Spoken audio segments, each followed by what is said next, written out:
With Conquer Trading Investing. If you're new here, welcome. And if you're not, welcome back. Today, we're going to be talking about Bitcoin entering its second phase.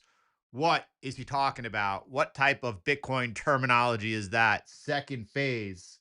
Listen, if you all remember, I remember very clearly it was all the way back. Where could we go? Back in January of 2022. Go check the YouTube channel. Go back to January 2022, where I talk about, listen, the 4-year cycle's dead. I'll continue tracking it in so much as that it offers good awareness points. Hey, one of the most beneficial awareness points that I like about the 4-year cycle remains that this is aligning them from the cycle highs. And look over here, they all bottomed at the same time. And then we finally have made the basket. We have seen now, as we enter right here today, all of the past cycles aligning once again. That's all pretty neat. What I noticed specifically about this cycle is that we have reduced downside volatility so far. The greatest drawdown remains 30%.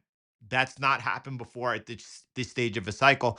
And not only does it remain 30%, it happens to be 30% even when you saw the NASDAQ trade off 30%. That was an unprecedented decline in Bitcoin's history, keeping on par with the same ratio as the NASDAQ did.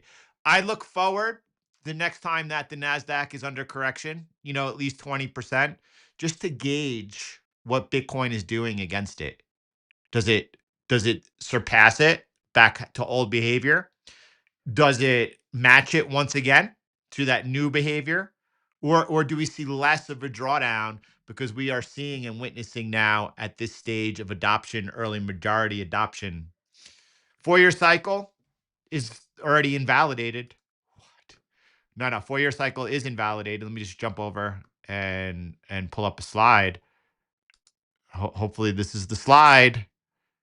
That's not the slide.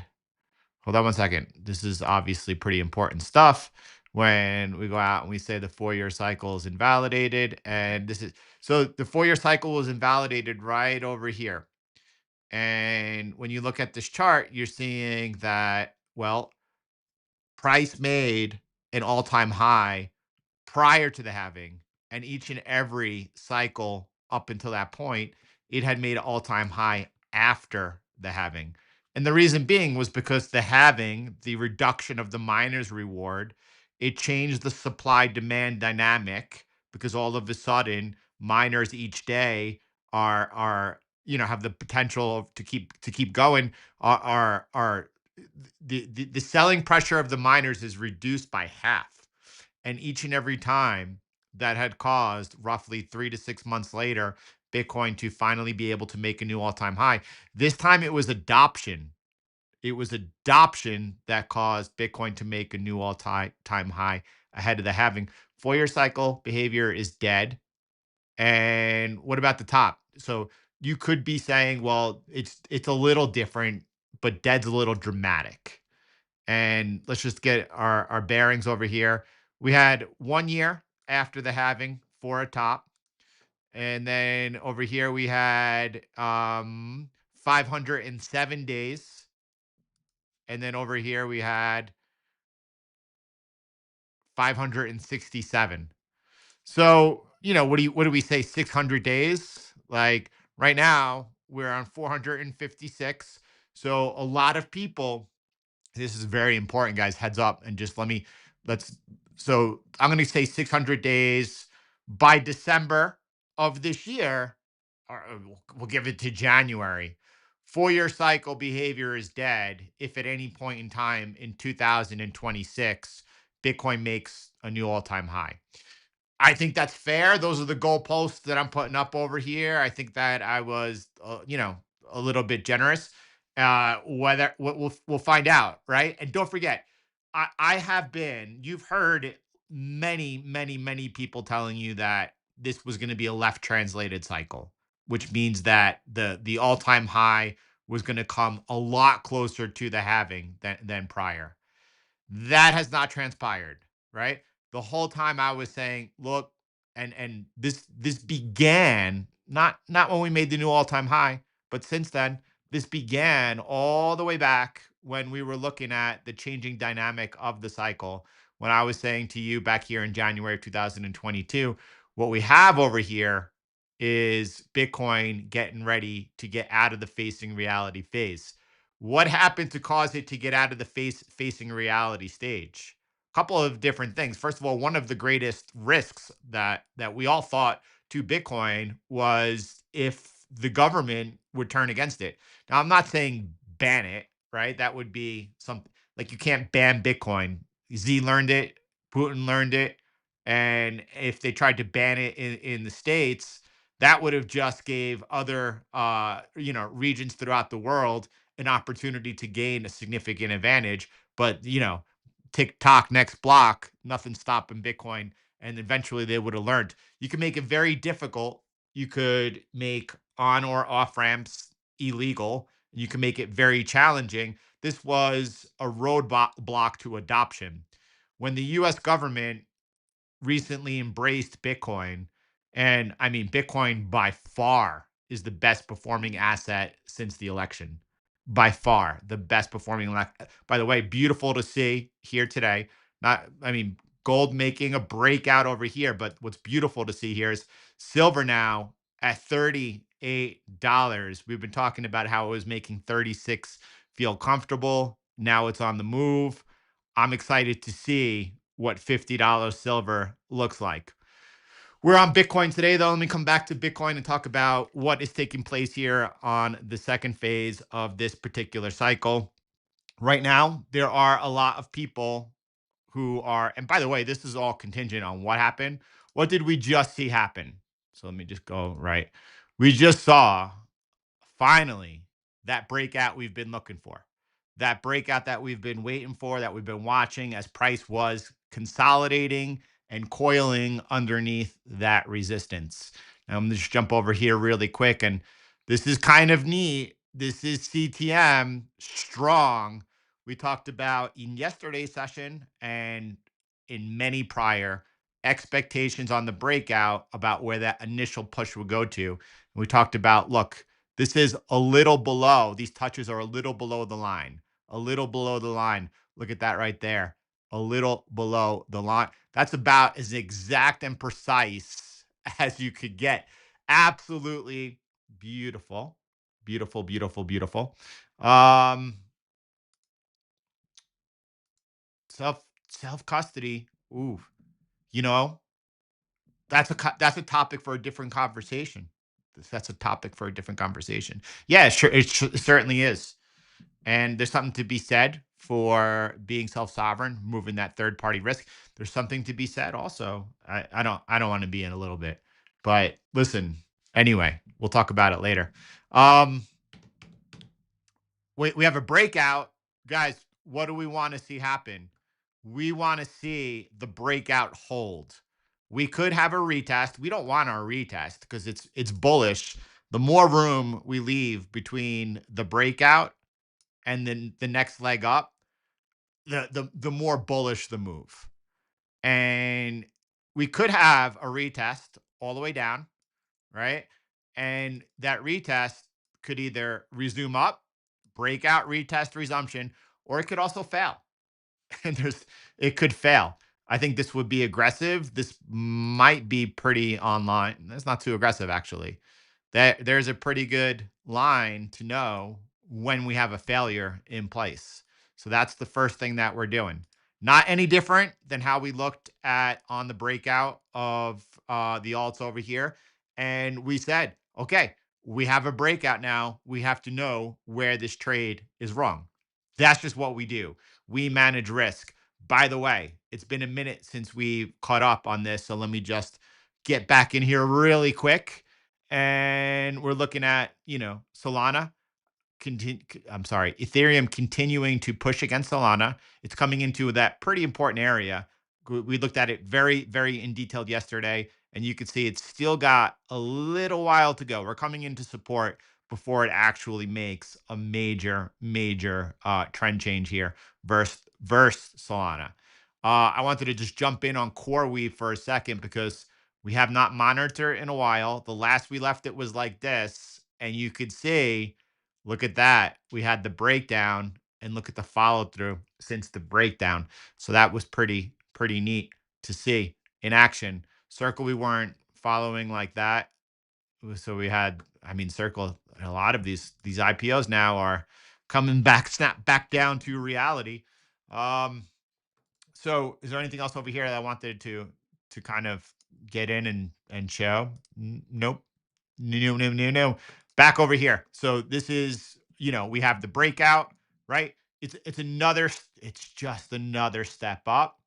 And here's the importance of it. So we have the breakout, and now we're into a situation where finally, I think they got the memo when I had that open letter on Monday to all these OGs, these legends distributing above $100,000. It's like, just let us get, guys. Look, you guys, amazing. You like absolutely legendary.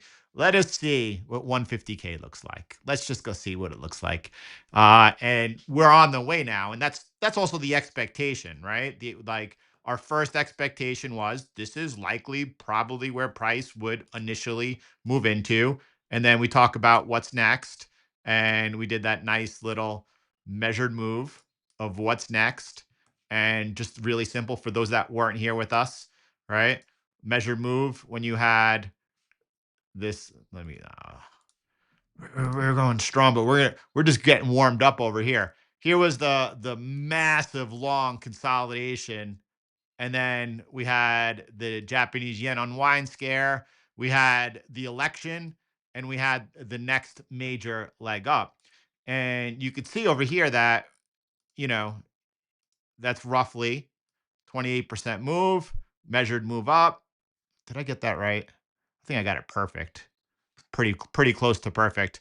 Measured move up and bang. What's a measured move from where we are right now? And what would the expectations be? We looked at this in detail ahead of the breakout, and we said, well, that's roughly a 32% measured move. That, and I have this area over here, this red and this orange, and for Jordan, that's like, wow, like by the end of the year, that would be pretty, because look at this coil we're in. Hold on one second. I'm just trying to see the last time we were above it. Like, this seems to me to be the range that price is continuing to go in.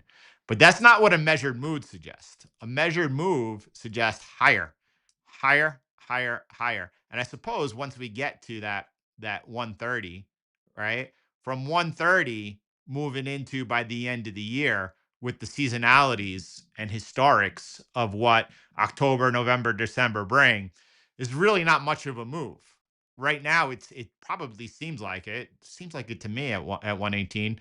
Obviously, a lot of people, especially on the breakout today, definitely have higher expectations about what's to unravel. That's fine. I really don't yet, but hold on one second. A measured move is 170 from this breakout over here. Assuming the breakout holds, 170 would be the measured move. And it seems, you know, well, pretty measured to me. I don't think we could go obviously higher than that, a little lower. It seems that we're on pace to be able to achieve that target over there. And if we did that by the end of the year, that's absolutely fantastic. If we did even higher, well, that's even obviously, well, that's great. A lot of people get nervous about two different things. First of all, expectations, 4-year cycle expectations are going to be as we move. Let's just say when we get to 150, from that point on, people are going to be looking to take profits. They have a couple of different things going on. One dynamic is that past 4-year cycle suggests that this is the zone for the top. We just looked at that from how many days since after the halving have past cycles peaked. And we gave it to 600, but every cycle prior has been less than 600 days. And we're going to be right in that zone. That's why we said like to past January 2026, the 4-year cycle is broken. Like now you had the high prior to the halving, and then we're having we're still moving up and we haven't peaked, right? So I don't expect that we have any type of blow off top nature come this fall. In a measured move to 170, that's not a blow off top. Like that's a measured move. That's just a leg up. It could go a little higher than that easily, right? And if we got to 200, this chart here would suggest that, well, that kind of looks like a blow off top. I think between 150 and 200, a lot of people who have we talked about two dynamics. First dynamic, there's three. The first dynamic is past 4-year cycle behavior. That's going to cause people to be looking for taking profit. The second dynamic is going to be a lot of people have a little PTSD from past bear markets and seeing their investment come off 76%, 84%. And a lot of people are just like, I do not want to do that again. I know Michael Saylor told me never to sell, but I don't want to do that again. It doesn't make any sense to me. I'm not about that. So that's two dynamics. And then there's a third dynamic that is escaping me right now. So I'll come back to that in 1 second. So what I think is going to happen is we're going to see as we move past January into 2026, there is going to come a time, and I guess this chart is better over here. Let me come back over here. I have the next target zone over here, right? We were running so hot and so smooth, but we're just getting going over here. Let's keep it going. Let me give myself a quick interlude break just to jump in over here with our current positionings. And Ethereum is holding open position 14%. Solana remains on the sideline. We're just looking at one filter holding it back. I believe it's the ST1. We're looking at Cardano now taking a trade, entering the market, and Bitcoin bull runs continues to extend as well with BTC 107 right here. Nvidia continues to hold on the daily time frame, 16% into profit. Fang on that late entry because of the ticker change, I took it nevertheless, is down 3.3%. TQQQ almost 26% in unrealized gains. And now we're seeing MicroStrategy on that entry extending out plus 7%, as well with IBIT extending out plus 7% as well. The only one not in the market right now is Tesla. Let's just take a brief look at Tesla, see what's going on over here. And still lagging, and the only one not into the market right now. Buy side boost on that nice profit from Ethereum as Bitcoin entered the market. We're waiting on Solana, and it is the ST1 right now, keeping it out of the market. We saw the new entry that occurred here with Cardano now into the market. And here we go. We're almost outside of Solana and Tesla, CTM fully positioned in here, max positioned, looking for a wave. That wave, though, and there's always uncertainty. The greatest uncertainty that I could provide right now is that we are coming out of one of the most favorable seasonal periods, and we're coming into one of well, it's not favorable, and it's because September is obviously worse. September is, the first few weeks of September are no, like historically bumpy, but so could between the middle of July and through the end of August be bumpy as well. And we're not only that, we're looking at the tariff guy, yesterday talking about 35% tariff on Canada, talking about sending out letters to the EU. We have August 1st coming upon us very quickly. And so it's weird to me. This is weird. We continue to see yields coil, right? And what's weird to me, I guess, was or is that I mean, why are yields rising here? Are they pricing in higher inflation? And then we look at true inflation, and we know it's coming off here. Maybe bonds are trying to signal that they believe that, that we're not going to see a taco, that we are going to see some tariffs and a little higher than expected implemented August 1st, and that we're going to see,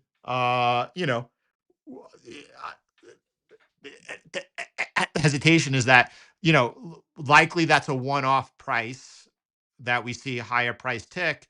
I get the Fed is worried that that could be something that kind of becomes a little bit contagious. It's an unknown for sure. So I'm just trying to give the one. I mean, markets climb a wall of worry, no doubt.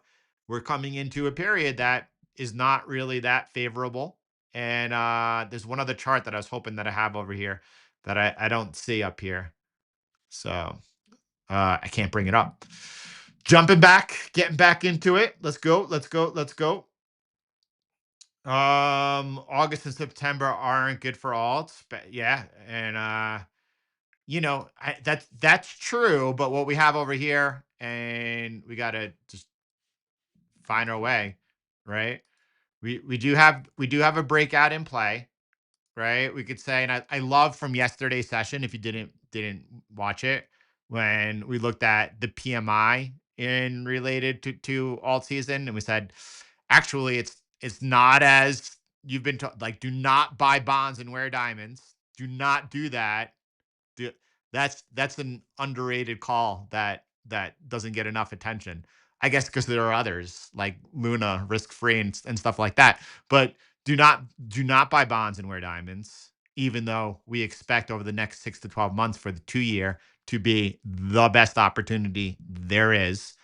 Um, when you actually see the peak of the business cycle, when you see the peak of the business cycle, that adds up for being a good sign that all season is upon us. Why? Because that's the peak of like speculation. Everybody's feeling good. Everything's running hot. That's when speculation takes place. We are seeing alts make a move against the dollar, not yet versus Bitcoin, and we wouldn't be surprised if we get, remember, a bump up. When I say bump up, we said we got over here like we could get one of these easily.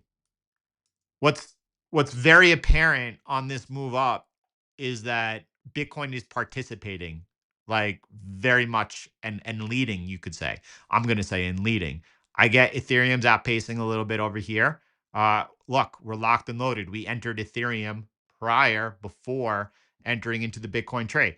It worked out well. I wouldn't be surprised to see a strong move. And I said, around to the 60 area, I would not be surprised. It hasn't triggered yet. If we break above here, it's triggering, and it can wind up being, a surprise for those that follow closely Bitcoin dominance and its past behavior. We like above all, we follow what's going on in the charts. And if right now we're coming into resistance, we're into resistance in a strong downtrend. Resistant these level here, this key level would suggest that, resistance hold until it's broken. But we look at our positioning, we say, well, Cardano just entered. Interesting. Solana is getting close to entering as well. It's not just a Bitcoin story anymore. It's not just a Bitcoin Ethereum story anymore. And if we see Solana entering, that's going to suggest that, well, okay, then there's maybe a good chance that we're going to see a little bit of follow through. And we don't know where that follow through takes us. The best estimate that I could give would be likely if we get the breakout that we just looked at, then at that point, there's a good chance we're coming back towards right around that area over there at 60. Do not buy bananas until bananas go on sale. No. So again, one thing that could change here would be if we were to see the Bitcoin Act passed. Like if we were to see the US leaning in to buy 200,000 Bitcoin a year for 5 years. That is a dynamic that could cause an accelerated upside move. The only thing is, if that's happening, I don't. That doesn't lead to a blow off. Why would I say something like that? Well, if you have a catalyst that causes the adoption rate to continue to accelerate. That would be like throwing fuel on the fire. Well, that's a bid, a constant bid in the market, and that's going to cause other giants to come into the market because they have no choice at that point. And then we have, that continued acceleration of adoption taking place. That's not retail speculation. The problem with the 150 and above window as we come into the end of the year, assuming prices, we don't know, like assuming the breakout holds, assuming we achieve the measured move, that puts us at 170 by the end of the year. If that's occurring, people are going to be looking at past 4-year cycle behavior and say, I need to get out. And you're going to see what's apparent to everyone when they look at Google Trends and they're like, where's retail? And we're like retail is irrelevant at this stage of adoption. We're into the early majority. It doesn't matter. Like it's not, they're going to the ones that front ran all the institutions who sell their Bitcoin. We're going to see even less retail participating because they're going to be exiting because of that past recency bias of what the 4-year cycle looked like specifically into the facing reality stage, and that all of a sudden they're letting go and Bitcoin continues that slow climb, or maybe not slow depending on what happens with adoption, and they're all of a sudden left behind. There's even less retail. I talked about briefly yesterday how this is becoming what I believe the most important chart in Bitcoin. And I just want to, I'm not going to get into it today, but I am going to share this with you. And what I'm sharing you, the box looks way too loud. Let me go back onto the box. And I think you're talking about this box over here. So this box may or may not be too low.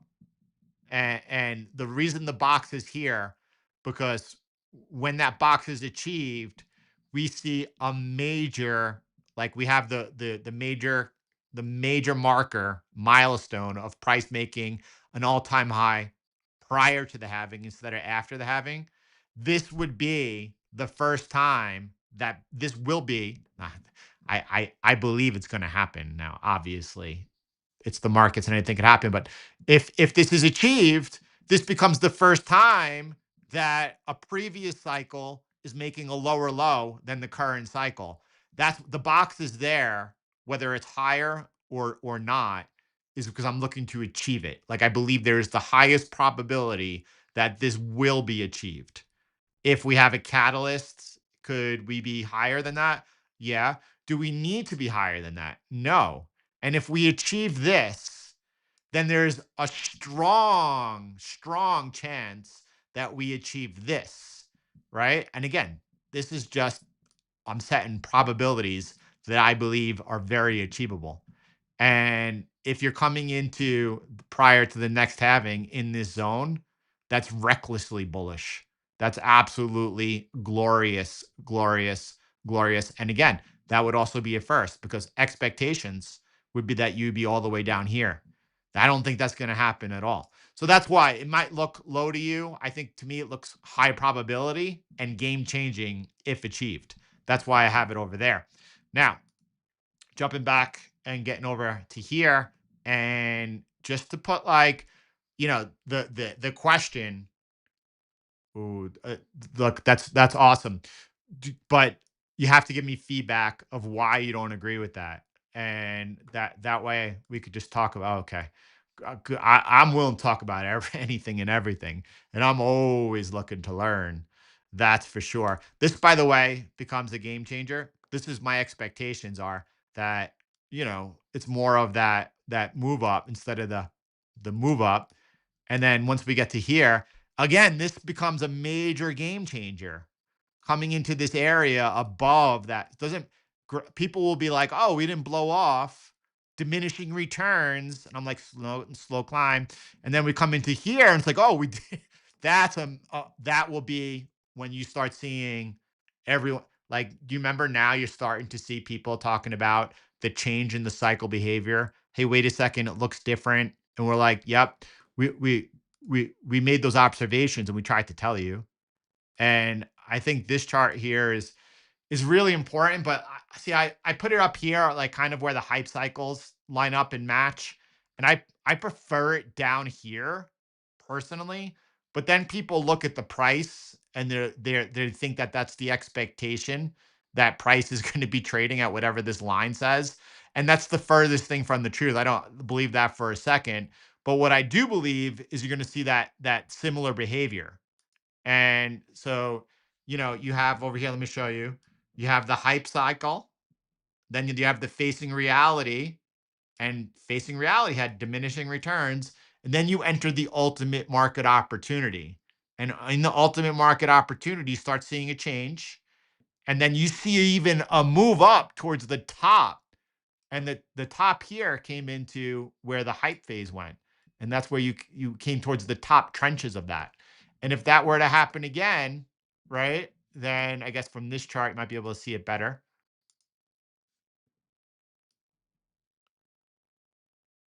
Like as we move towards 2030, this is the hype phase top, and if you're in the top trenches over here, that means that you're down over here.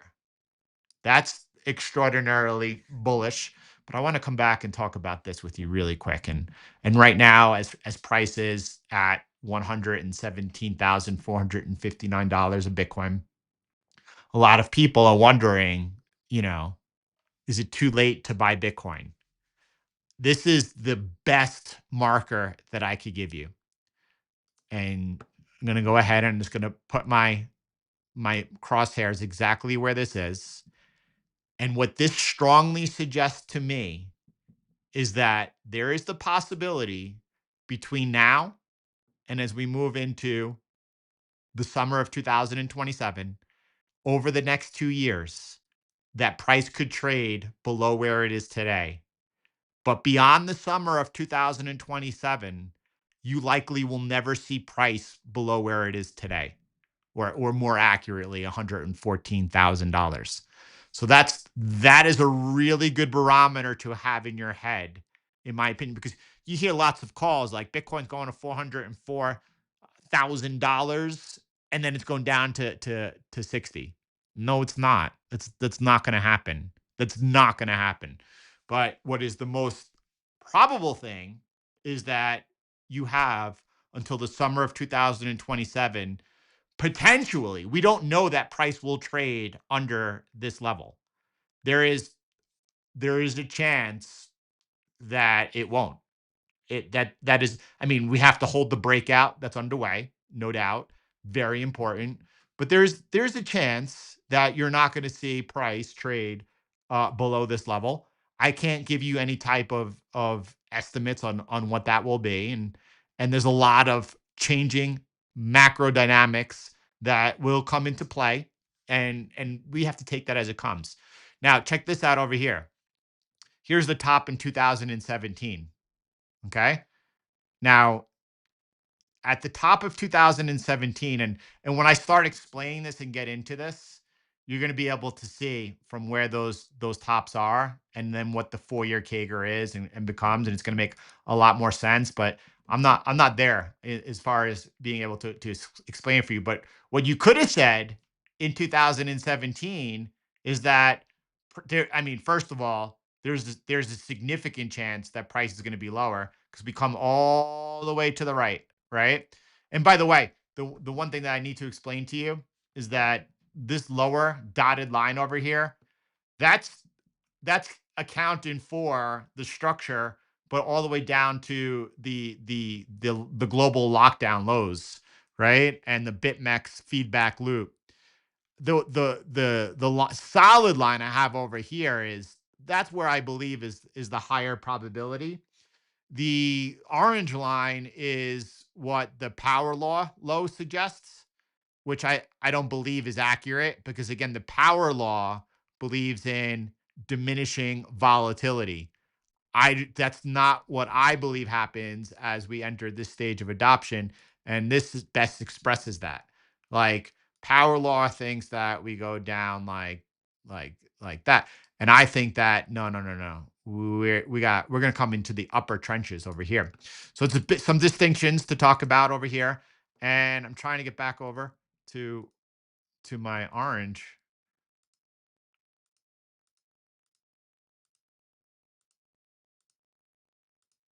What happened to my orange?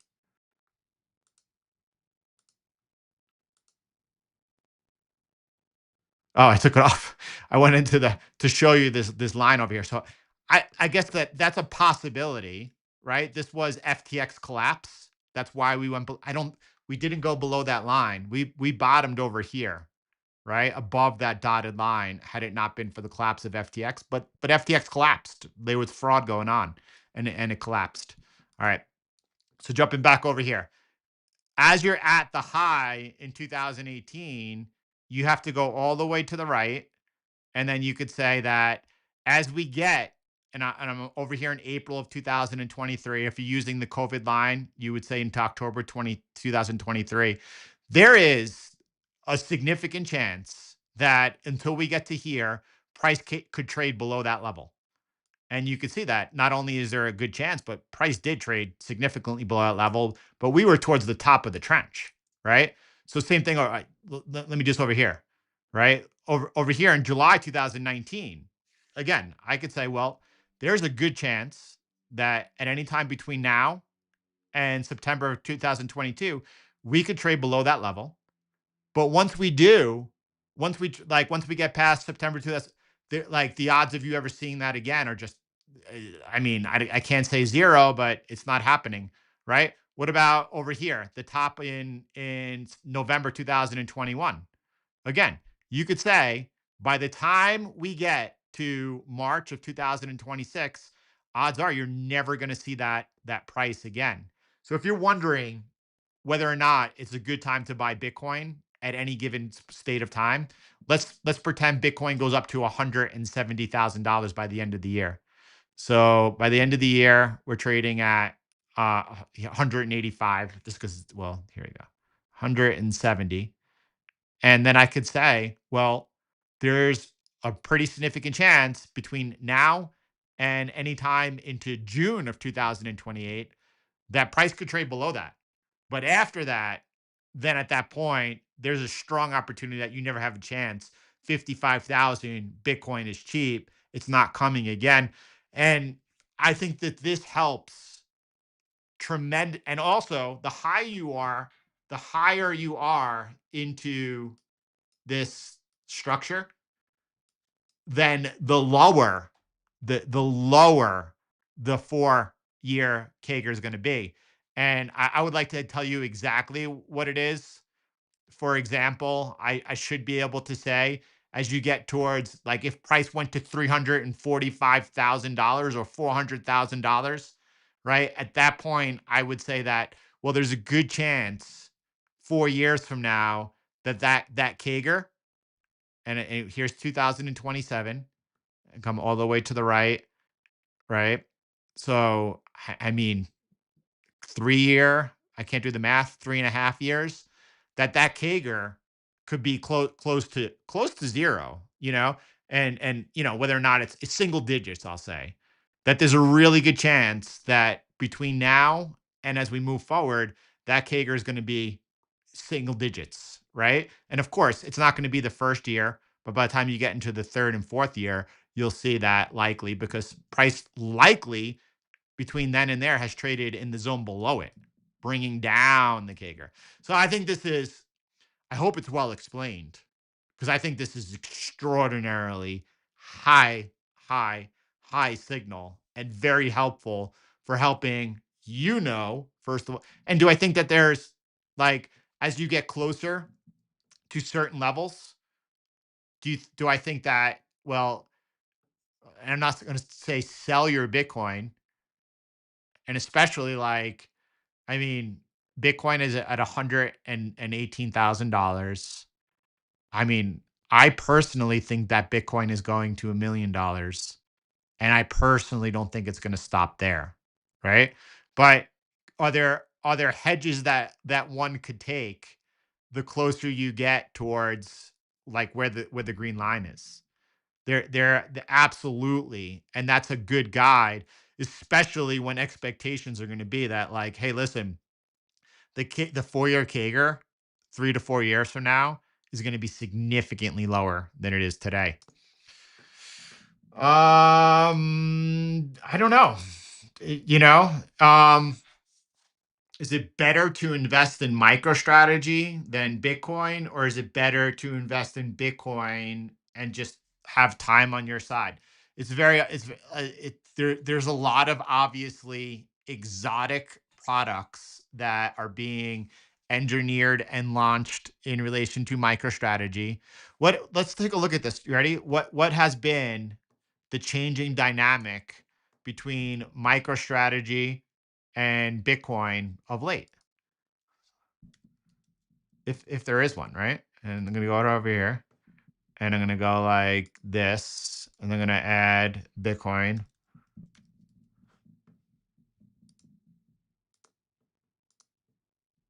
So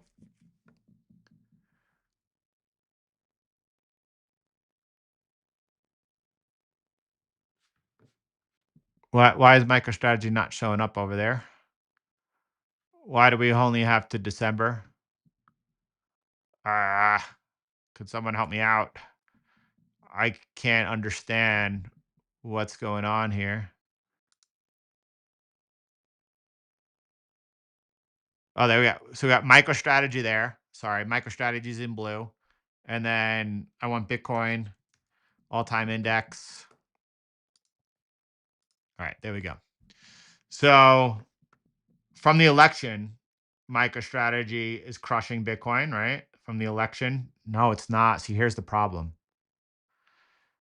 That was just intuitively of me saying there's a change in dynamic going on. But if Bitcoin is up since the election and Bitcoin's up 72%, and MicroStrategy's up 83%, that suggests to me that something's off. And here's the thing over here. So prior to the election, look at the difference of MicroStrategy significantly outpacing Bitcoin. Or any other time prior to that, you're seeing MicroStrategy definitely. And then could you imagine for 20 years? Could you imagine what's going on? I'm trying to look for another period where they stayed stable. So here is this one.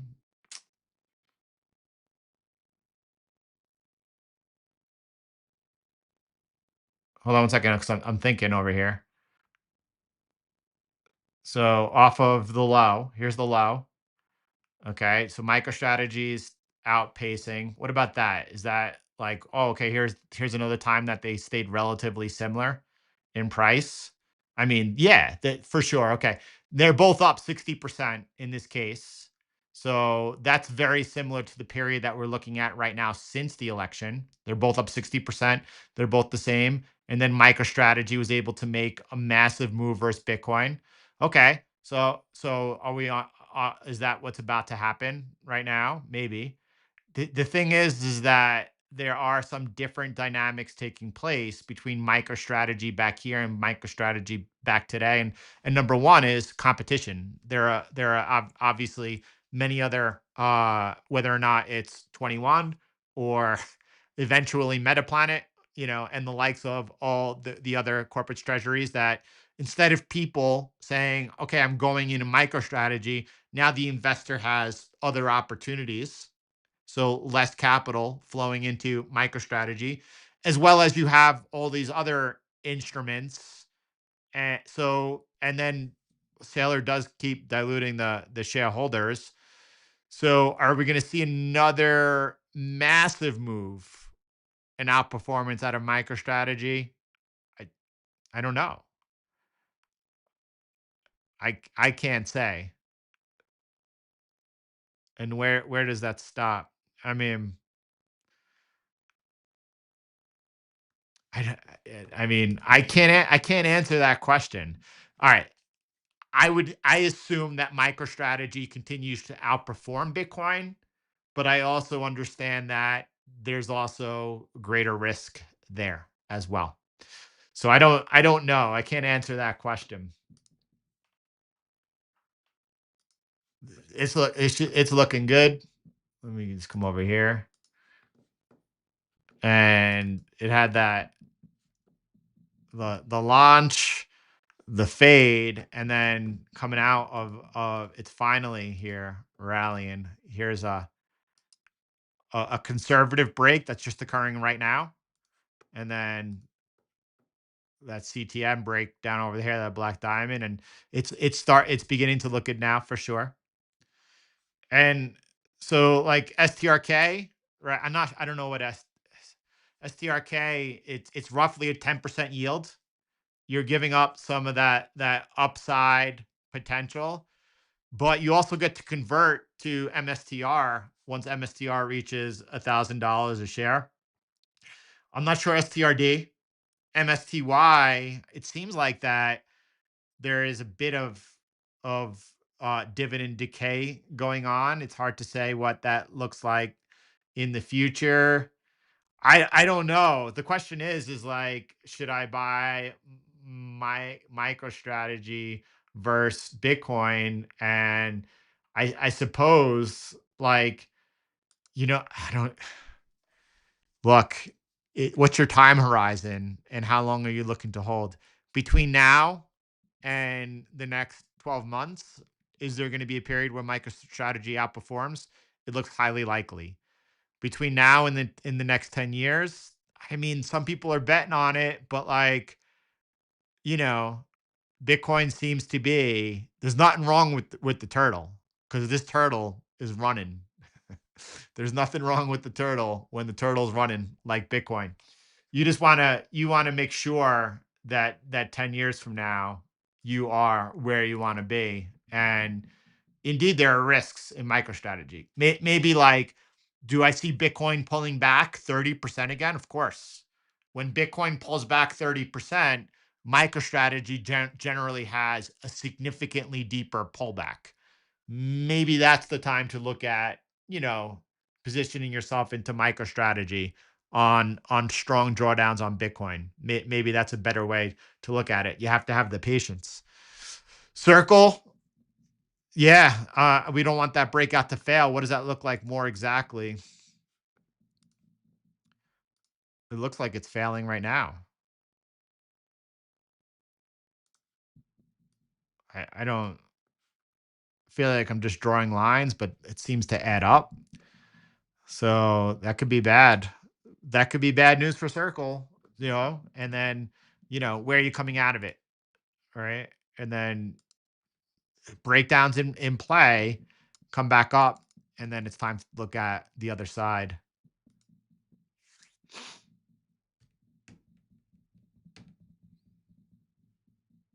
Yeah, it seems that that's where Sailor is headed, and I don't know the timeline on that though. Yeah, that's there you go. Is so the only way that you're gonna outperform is first of all, like boom. I mean, knowing when to be in the market. So by the way, MicroStrategy is right now. It is breaking out of our pattern, right? The Bitcoin 2012 pattern, and then the climb up into the launch pad. Riot is also, so we should take a look at Riot undergoing this pattern here.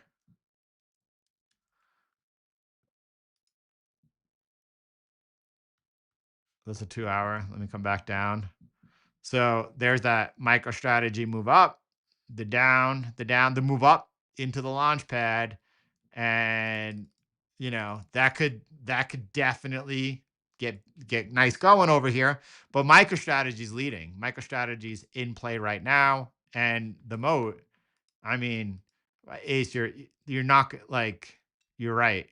You're not gonna buy and hold MicroStrategy, the moat. You're not gonna this is knowing when to be in the market, when out, and on what side. Same thing to be said right there on Bitcoin, right? And this is trading it. This is obviously not too much history, but it's modeled on GBTC, which has the same, just longer history. And then, you know, obviously Bitcoin bull runs doing its thing. And that's beautiful. That is our Fun Friday session. Listen, if you're not yet subbed, come on. Not only subscribe, really hit the bell icon, join us each and every day. This team is the team. Everyone, have a beautiful weekend. God bless you.